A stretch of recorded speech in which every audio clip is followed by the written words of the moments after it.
దేవునికి మహిమ కలుగును గాక.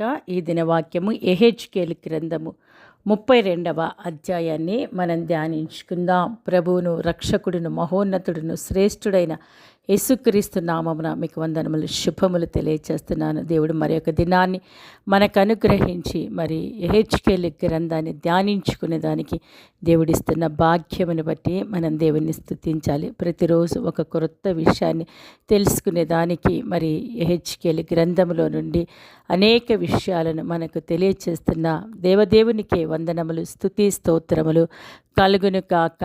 ప్రియులారా, మరి ఈ యొక్క యెహెజ్కేలు గ్రంథాన్ని మనం చూసినట్లయితే దేవుడు ఏ ఒక్కరిని కూడా విడిచిపెట్టడం లేదు. మరి బైబిల్ అంతటిలో కూడా మనం చూసినట్లయితే ప్రతి వానికి వాని క్రియలను బట్టి తీర్పు తీర్చబడుతూ ఉందంట. ఈరోజు మనం కూడా మన క్రియలు ఏ రీతిగా ఉన్నాయో సరిచేసుకునేదానికి దేవుడు మరి యొక్క అవకాశాన్ని ఇస్తూ ఉన్నాడని ఈ వాక్య భాగం ద్వారాగా మనము తెలుసుకోవాలి. ప్రియులారా, అనేక వేల సంవత్సరాల క్రితము జరిగిన దానిని దేవుడు మనకెందుకు ఆయన తెలియచేస్తూ ఉన్నాడు అంటే, మరి వారి ద్వారాగా మనం అనేక గుణపాఠములను మనం నేర్చుకోవాలి.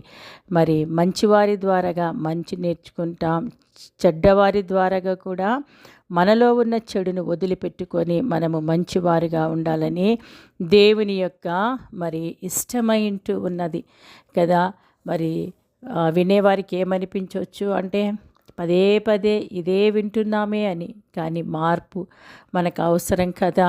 సో దేని గురించి దేవుడు ఎక్కువగా నొక్కి చెప్తూ ఉంటున్నారో దాన్ని మనము విడిచిపెట్టుకునే దానికి మరి ముందుకు రావాలి. అప్పుడే మరి దేవుడు మనము దాన్ని సరిచేసుకున్నాక మరలా ఇంకా ఏదైనా తప్పులు ఉంటే దాన్ని కూడా సరిచేయాలని మరి దేవుడు ఇష్టపడతాడు. కాబట్టి ప్రియులారా, ఈ దినము కూడా మరి ఫరో రాజుని గురించి ఆయన మరి ఇచ్చినటువంటి ప్రవచనమును యెహెజ్కేలు గ్రంథంలో మనం ధ్యానించుకుంటాం. మరి కొద్ది దినములుగా ఈ యొక్క ఫరో రాజుని గురించి అతడు చేసినటువంటి చెడ్డ కార్యాలను గురించి మనం తెలుసుకుంటున్నాం. ఈ యొక్క యెహెజ్కేలు గ్రంథము 32వ అధ్యాయము ఈజిప్ట్ దేశానికి మరియు దాని ఫరో అయిన మనం ఇంతకుముందు కూడా ఆ కాలంలో ఉన్నటువంటి హోఫ్రా ఐగుప్తునకు రాజుగా ఉండే వ్యక్తి అన్నమాట. మరి నిజంగా అతని గురించి దాదాపుగా మరి 3-4 అధ్యాయాలలో వ్రాయబడుతూ వచ్చింది. అంటే అతడు ఎంత పాపం చేసి ఉండాలి కదా. చూడండి, మరి ఆ రాజుకు రాబోయే వినాశనాన్ని, దేవుని తీర్పును ఈ యొక్క 32వ అధ్యాయం తెలియజేస్తుంది. ఇది ఈజిప్టుకు వ్యతిరేకంగా చెప్పబడిన ప్రవచనాలలో మరి చివరిదిగా కూడా మనం చూసుకోగలము. సో ఇక్కడ చూసినట్లయితే మొదటి 10 వచనాలు ఫరోను గురించి. ఫరో రాజు నదిలో ఈదే ఒక భయంకరమైన మొసలితో మరలా పోల్చబడుతూ ఉన్నారు.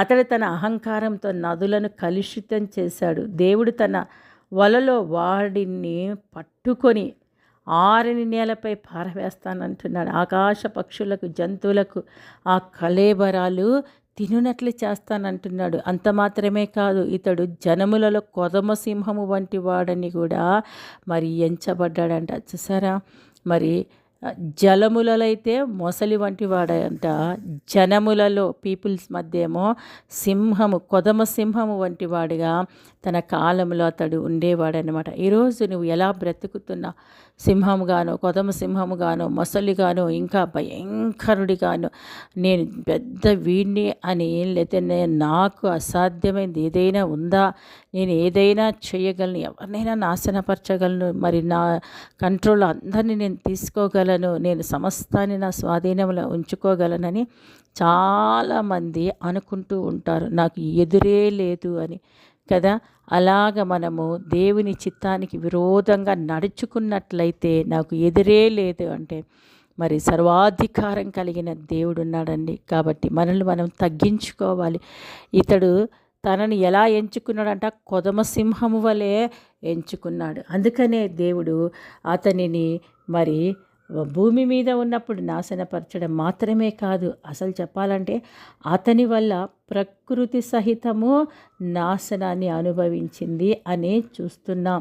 అతని వల్ల మరి ఇతరులు కూడా బాధపడ్డారు, ఇతరులకు కూడా శిక్ష వచ్చిందని మరి వాక్య భాగంలో మనం చూస్తూ ఉంటున్నాం. విదేశీయుల ద్వారా అతనికి నాశనాన్ని తీసుకొని మరి దేవుడు రావడాన్ని చూస్తున్నాం. సో విదేశీయులైనటువంటి బబులోను రాజు అయిన నెబుకద్నెజరు ద్వారా ఈజిప్ట్ సర్వనాశనం అవుతుందని, దేశంలోని ప్రజలందరూ చంపబడతారని, వారి సంపద దోచుకోబడుతుందని, మరియు నదులు కూడా ఎండిపోతాయని మరి దేవుడు 11 నుండి 16 వచనాలలో తెలియచేయడం జరుగుతుంది. అంత మాత్రమే కాదు, భూమి మీద మాత్రమే కాదు, పాతాళములోనికి దిగిపోవుట వలన కూడా అక్కడ కూడా ఈజిప్ట్ సైన్యము ఫరోతో సహా పాతాళానికి అంటే మృతుల లోకానికి మరి దిగిపోవడం మనం చూస్తాం. సో అక్కడ అప్పటికే నాశనమైన అష్షూరు, ఏలాము, ఎదోము, తర్వాత ఇంకా అక్కడ చూసినట్లయితే వేరే దేశాలు సీదోనీయులు, తర్వాత మరి ఇంకా చాలామంది ఉంటారనమాట. వీళ్ళు కూడా దేవునికి మెషేకు, తుబాలు వీళ్ళందరూ కూడా భూమి మీద ఉన్నప్పుడు సజీవులుగా ఉన్నప్పుడు ఇతరులను చాలా భయకంపితులుగా చేశారు. వారు కూడా మరి అక్కడ ఉండడం మనం చూస్తామన్నమాట. సో మరి అక్కడికి వెళ్ళి సైన్యము తినంతా కూడా అబ్బో పర్వాలేదులే మాతో పాటు ఇంతమంది ఉన్నారని ఓదార్పు పొందుతారంట. కానీ అక్కడ కూడా వారికి అవమానము కలుగుతుందంట. ప్రియులారా, చూసారా, దేవుడు ఎక్కడ విడిచిపెట్టాడని ఆకాశమునకును భూమికిని మరి భూమిలో ఉన్న సమస్తానికిని సముద్రానికిని ఆయన దేవుడై ఉంటూ ఉన్నాడు. కాబట్టి సమస్తము ఆయన ఆధీనంలో ఉంది. ఏదియు మరి ఆయన కన్నులకు మరుగైంది ఏది లేదు లోకంలో.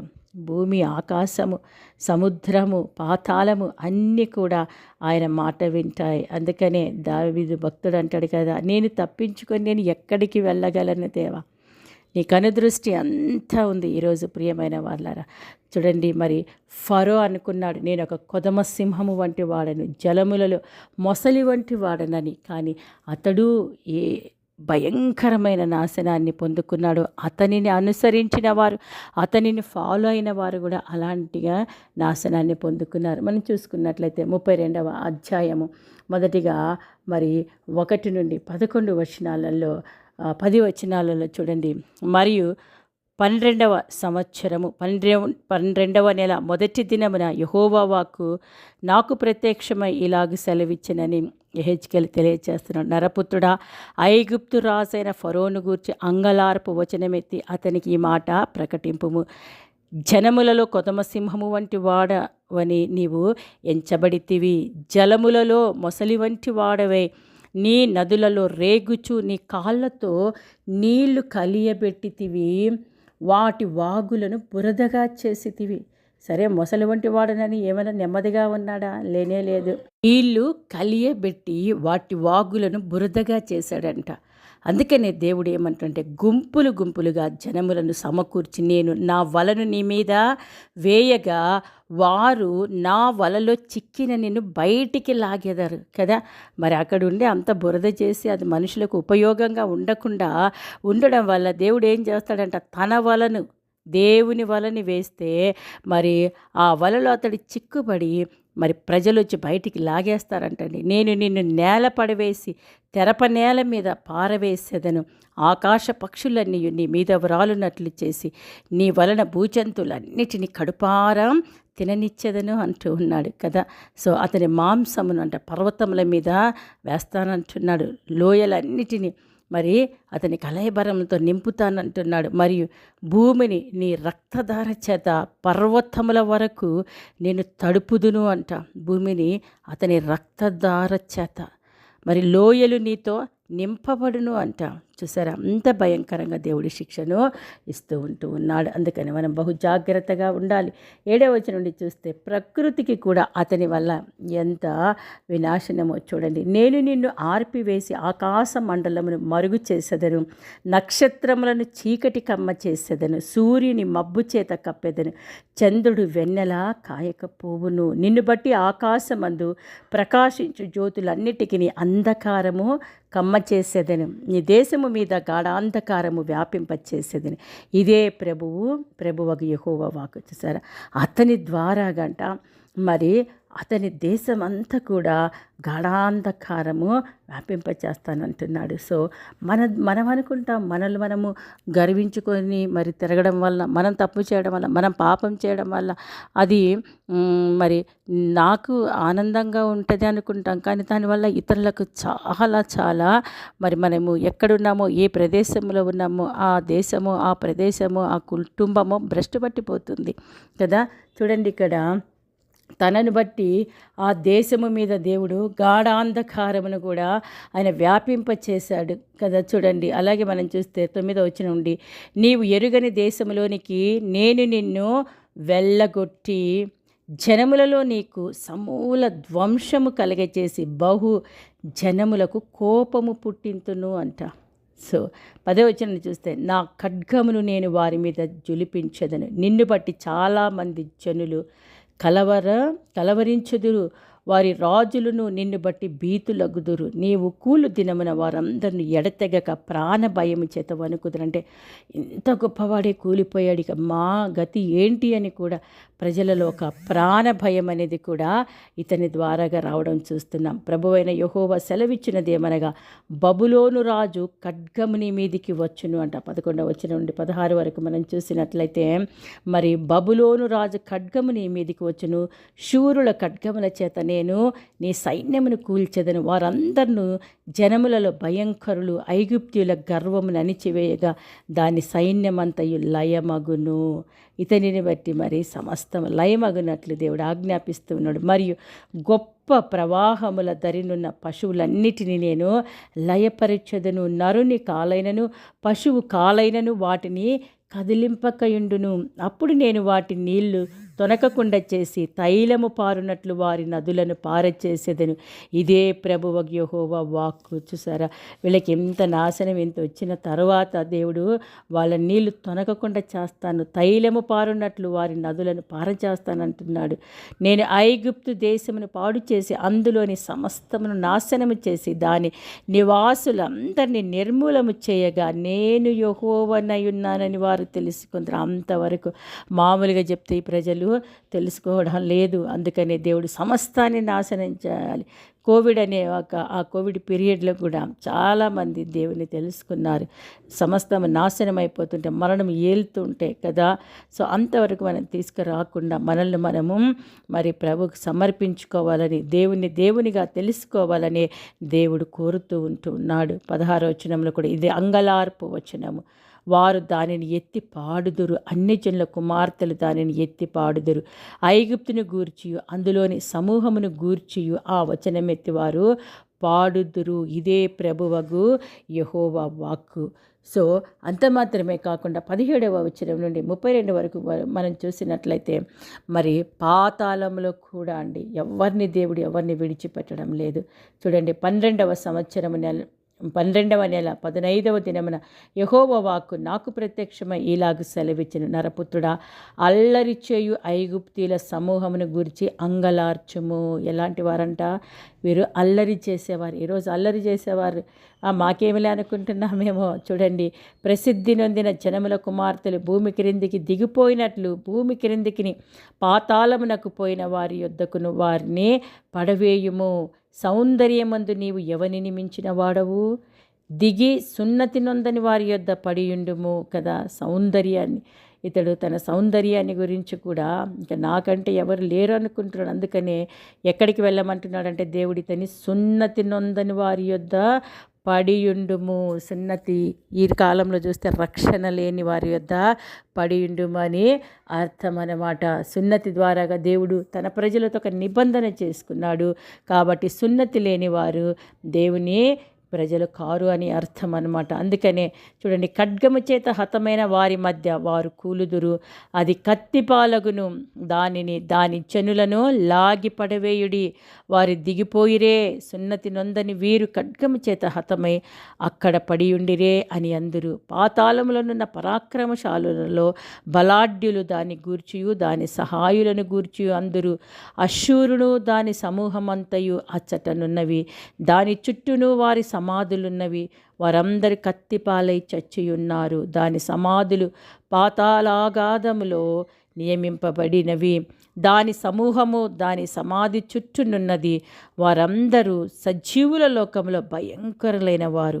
వారు కత్తిపాలై చచ్చిపడి ఉన్నారు. చూసారా, ఈ యొక్క అశ్షూర్యులు సజీవులుగా ఉన్నప్పుడు వారు చాలా భయంకరులుగా ఉండేవారు. అక్కడ ఏలామును దాని సమూహమును సమాధి చుట్టూనున్నవి అందరిని కత్తిపాలై చచ్చిరి. వారు సజీవుల లోకంలో భయంకరులైన వారు. వారు సున్నతి లేని వారై పాతాళంలోనికి దిగిపోయి గోతిలోనికి దిగిపోయిన వారితో కూడా వారు అవమానము నొందుదురు. హతులైన వారి మధ్య దానికిని దాని సమూహమునకును పడక ఒకటి ఏర్పడెను. దాని సమాధులు దాని చుట్టూనున్నవి. వారందరూ సున్నతి లేని వారై హతులైరి. వారు సజీవుల లోకంలో భయంకరులు కనుక గోతిలోనికి దిగిపోయిన వారితో కూడా వారును అవమానము నొందుదురు అంట.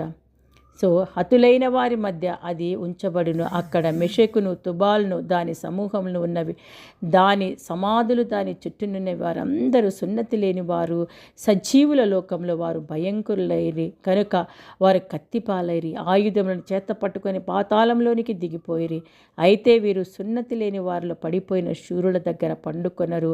వారు తమ యుద్ధాయుధములను చేత పట్టుకొని పాతాళంలోనికి దిగిపోయి తమ ఖడ్గములను తలల క్రింద ఉంచుకొని పండుకుందురు. వీరిని గమనించినట్లయితే వీరికి సరైన సమాధి కూడా చేయబడలేదంట. వారు తమ యుద్ధాయుధములను చేత పట్టుకొని పాతాళంలోనికి దిగిపోయి తమ ఖడ్గములను తలల క్రింద ఉంచుకొని పండుకొందురు. వీరు సజీవుల లోకంలో భయంకరులైన కనుక వారి దోషము వారి ఎముకలకు తగిలిన. ప్రియులారా, ఇక్కడ మనం చూసినట్లయితే అశ్షూరుని గురించి, అలాగే మరి ఆ యొక్క ఏలామును గురించి, తర్వాత ఉత్తరపు దేశపు రాజుల గురించి, సీదోనీయులను గురించి, తర్వాత ఫరోను గురించి, తర్వాత మరి ఇంకా అనేక మంది రాజులను గురించి వ్రాయబడ్డది. వారు ఏం చేశారంటే వారంట బ్రతికి ఉన్నప్పుడు సజీవుల లోకంలో భయంకరులుగా ఉన్నారంట. అందుకనే మరి వారు భయంకరులు కనుక గోతిలోనికి దిగిపోయిన వారితో కూడా వారును అవమానము నొందుదురు అంట. మనం ఏమనుకుంటాం, అబ్బా చనిపోయిండు ఇక అయిపోయింది, అక్కడ నెమ్మదిగా ఉంటారని మనం అనుకుంటాం. కానీ నెమ్మది కాదు, అక్కడ కూడా అవమానం ఉంటుందంటండి. సో మరి ఈ యొక్క మెషెకు తూబాలు వారికైతే అసలు సమాధి కూడా చేయబడకుండా వారు ఏం చేశారంటే తమ ఖడ్గములను తలల క్రింద ఉంచుకొని పండుకొందరు. వీరు సజీవుల లోకంలో భయంకరులేరు కనుక వారి దోషము వారి ఎముకలకు తగిలెను. కాబట్టి సజీవులుగా ఉన్నప్పుడు మన దోషము మనం చనిపోయినా కూడా మన ఎముకలకు తగలకుండా ఉండాలి అంటే మరి ఈ లోకంలో ఉన్నప్పుడు మనల్ని మనం తగ్గించుకోవాలి. చూడండి, నీవు సున్నతి లేని వారి మధ్య నాశనమై కత్తిపాలైన వారి యొద్ద పండుకొందు అని దేవుడు వారితో సెలవిస్తూ ఉన్నాడు. ప్రియులారా, మరి అక్కడ ఎదోమును దాని రాజులను దాని అధిపతులందరూ ఉన్నారు. వారు పరాక్రమవంతులైనను కత్తిపాలైన వారి యొద్ద ఉంచబడ్డారంట. సున్నతి లేని వారి యొద్దను పాతాళంలోనికి దిగిపోయిన వారి యొద్దను వారును పండుకొనిరి. అక్కడ ఉత్తర దేశపు అధిపతులందరూ సీదోనీయులందరూ, అంటే ఇక్కడ గొప్ప గొప్ప వ్యాపారవేత్తలుగా ఉన్నటువంటి ఉత్తర దేశపు అధిపతులు వీరు మరి ఫేనికే అధిపతులు అనమాట, గొప్ప వ్యాపారవంతులు అనమాట. వీరు కూడా ఏమైపోయారు, వారు పరాక్రమవంతులై భయము పుట్టించినను అవమానము నొంది ఉన్నారంట. సున్నతి లేని వారై కత్తిపాలైన వారి మధ్య పండుకొని ఉన్నారు. గోతిలోనికి దిగిపోయిన వారితో పాటు వారును అవమానము నొందుదురు. కత్తిపాలైన మరి ఫరోయు అతని వారిని చూచి తమ సమూహం అంతటిని గూర్చి ఓదార్పు తెచ్చుకుందరంట. ఇక్కడ చూసినట్లయితే ఫరోయు అతన్ని సమూహం అంతాము పర్వాలేదే, ఇగో నాతో ఉన్న రాజులే, మాతో స్నేహంగా ఉన్నవారు, లేకపోతే మా మీదకి వచ్చిన వారు కూడా ఇక్కడనే ఉన్నారు అని వారిని వారు ఓదార్చుకుంటూ ఉన్నారు. అది నిత్య నాశనం అని వారు గుర్తించలేకపోతూ ఉన్నారు కదా. సజీవుల లోకంలో అతని చేత భయము పుట్టించి తిని అంటున్నాడు. నిజంగా మరి ఫరోయు అతని వారందరిని కత్తిపాలైన వారి యొద్ద సున్నతి లేని వారితో కూడా పండుకుందరు. ఇదే ప్రభువు యెహోవా వాక్కు. ఇన్ని రీతిలుగా సున్నతి లేని వారి యొద్ద పండుకుందరు అని దేవుడు సెలవిస్తూ ఉన్నాడంటే ఇక వీరు మరి పరలోక రాజ్యానికి వారసులు కాదు. వీరు దేవుని బిడ్డల యొక్క దగ్గర వీరు లేరు. వీరు పాతాళ లోకంలోనికి వెళ్ళి ఉంటున్నారు. ఇక అక్కడ పండ్లు కొరుకుటయు, అక్కడ దివారాత్రులు మరి అగ్నిగుండమే వారి యొక్క గతి అయి ఉంటున్నది. కాబట్టి బ్రతికి ఉన్నప్పుడు మనం ఏ రీతిగా ఉంటున్నాం, మన పరాక్రమమును గూర్చో సౌందర్యమును గూర్చో, నేను కొదమ సింహమును, నేను జలములలో మొసలి వంటి వాడు, నా ఇష్టమైనట్టు ఈ యొక్క నదినంతా కూడా బురదతో నేను చేస్తానని చేస్తే ఈ లోకంలో శ్రమ ఉంటుంది. మరి మనం వెళ్ళే ఆ పాతాళ లోకంలో మనము అంటే ఎవరైతే సున్నతి దేవునితో ఒక నిబంధన చేసుకున్నారు, సున్నతి నిందిన ప్రజలు అప్పట్లో. ఈరోజు కూడా క్రొత్త నిబంధన ప్రజలముగా, యేసు రక్తంతో కడగబడిన ప్రజలుగా మనం కూడా దేవునితో మరి ఆత్మీయ సున్నతి చేయబడినటువంటి వారిమి, మన ఆత్మలను ప్రభువుకు సమర్పించుకున్న వారిమి. ఇలాంటి వారిమి సజీవుల లోకంలో మనం ఉన్నప్పుడు భయభీతులు కలిగించే వారిగా ఉన్నట్లయితే మనము అవమాన పాలైపోతాం, భయంకరమైన నిత్య నరకాగ్నికి లోనవుతామని ఈ వాక్యం సెలవిస్తూ ఉంటుండగా, ఫరోను గురించి, అతని గర్వముని గురించి దేవుడు మరి ఇంతగా ఇతనిని బట్టి అందరినీ, ఈవెన్ సూర్య చంద్ర నక్షత్రాదులు కూడా అంధకారమయమయ్యాయంట. ప్రజలందరూ భీతి నొందరు, ప్రాణాభయం చేత భయం నొందరు. చూడండి ఎన్ని పరిస్థితులు అంటే, వీటన్నిటి నుండి బయటికి రావాలంటే సజీవులుగా ఉన్నప్పుడు మన ప్రవర్తన మంచిగా ఉన్నట్లయితే నిశ్చయముగా దేవుడు మనల్ని ఆశీర్వదిస్తాడు. అట్టి కృప పొందుకుంటూ ప్రార్థన చేసుకుందామా. మహోన్నతుడా, మహాగణుడా, మా గొప్ప దేవా, నీకు స్తోత్రం నాయనా. ఇదిగో ఫరో తను జీవించిన దినములలో మరి అతడును ఇంకా అనేక మంది రాజులు ప్రభా, వారు తండ్రి సజీవుల లెక్కలో ఉన్నప్పుడు భయంకరులుగా ఉన్నారు. కాబట్టి వారి జీవన విధానమును తండ్రి వారు అల్లరి చేతను ప్రభ, నానా విధమైనటువంటి గర్వము చేతను ప్రభ, వారు నాయన ఎంత భయంకరంగా మార్చుకున్నారు. కాబట్టి పాతాళములో తండ్రి నాయన వారిని పడవేశాం. సున్నతి లేని స్థలములలోకి వారిని సున్నతి లేని ప్రజలు ఉండే స్థలంలోకి తీసుకెళ్ళావు, నిబంధన ప్రజలు లేని స్థలంలోకి తీసుకెళ్ళావు. కాబట్టి అది గుర్తెరిగి జీవిస్తున్న మేము సజీవులుగా ఉన్నప్పుడు మమ్మల్ని మేము తగ్గించుకొని మాటలోను, ప్రవర్తన, చూపులో ప్రభ నాయన నిన్ను నాయన తండ్రి అనుసరిస్తూ ప్రభ రక్షణ ఆనందంలోకి వచ్చి ప్రభ నీతో కొత్త నిబంధన తండ్రి ప్రభ మాతో చేసిన దేవుడు ఆ నిబంధనకు మేము లోనై రక్షణ ఆనందంలోకి వచ్చిన కృప దయచేయమని, ఇంకా ఎవరైతే మేము కొదమ సింహాలం అనుకుంటున్నారో, మేము మొసలి వంటి వారి ఈ నదిని బురదతో నింపుతామని ప్రభ కుటుంబాలలో తండ్రి నాయన శోధనను కల్పిస్తున్నారు, సమాజంలో శోధనను కల్పిస్తూ ఉన్నారు. అనేక మంది అన్య రాజులు కూడా ప్రభ నాయన ఎంతో భయంకరమైన రీతిలో ప్రభ నీ బిడ్డలకు హింసలను తండ్రి ఒక భయోత్పాదాలను నాయన తండ్రి కలగచేస్తున్నారు. అటు వారితో మాట్లాడి మేలు చేయమని, మారు మనసు దయచేయమని యేసు నామమున వేడుకుంటున్నాము తండ్రి. ఆమేన్.